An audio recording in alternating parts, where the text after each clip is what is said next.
রাত পোহালেই মহালয়া, কিন্তু পুজোর আগেই দুর্যোগের সতর্কতা। মুখ ভার প্রতিমা শিল্পীদের।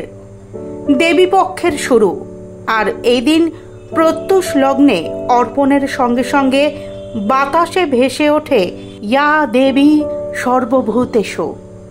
বীরেন্দ্র কৃষ্ণ ভদ্রের কণ্ঠে মহিষাসুর মর্দিনী শোনার আবেগ আজও বিদ্যমান।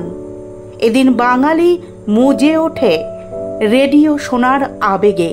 এই প্রজন্মের কথায় এখন এই দিনের জন্য অনেকেই রেডিও শোনেন, কিন্তু মহালয়ার দিন রেডিওর আভিজাত্য যে এখনো কমেনি, বরং ধীরে ধীরে বাড়ছে, তা স্বীকার করেছেন রেডিও বিক্রেতারা।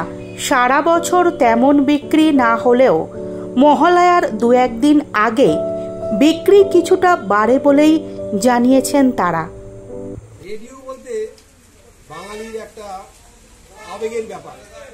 একটা সময় আমরা যখন ছোট ছিলাম তখন আমাদের বাড়িতে রেডিও ছিল না, কিন্তু আমরা পাশের বাড়িতে যখন রেডিও চলতো আমরা সেই সময় তাদের দূর থেকে সেই মহালয়ার আজ আমরা শুনতাম বীরেন্দ্র কৃষ্ণ ভদ্রের যে মহালয়, মানে সে এক আলাদা একটা পরিবেশ তৈরি করে দিত ওই ভোরবেলা থেকে। এখন বলছি রেডিও কমে গেছে। হ্যাঁ, রেডিও কমে গেলেও কিন্তু মানুষের মনে রেডিও মুছে যায়নি।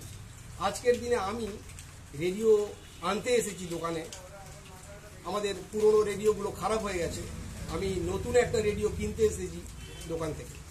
তাই মহালয়ের যে সেটা কি মহালয়ের জন্য? মহালয়ের শুধু মহালয়ের জন্য করলে ভুল হবে, তার সাথে কিছু FM এ কিছু গান টান নাটক টাটক আমরা সমস্ত রকম কিছু দেখি, কিন্তু শুনি। কিন্তু মহালয়ের যে আবেগ, বাঙালির এই আবেগ দিন বাঙালির মনে থেকে যাবে। এটা কি রেডিওর সঙ্গে রেডিও আর বাঙালি একটা মানে মিশ্রণ হয়ে গেছে কোথাও বীরেন্দ্র কৃষ্ণ ভদ্রের সাথে মহালয় নিয়ে। আপনার নাম? আমার নাম উজ্জ্বল। হাওড়া থেকে সুলেখা চক্রবর্তীর রিপোর্ট, নিউজ সার্চ ইন্ডিয়া।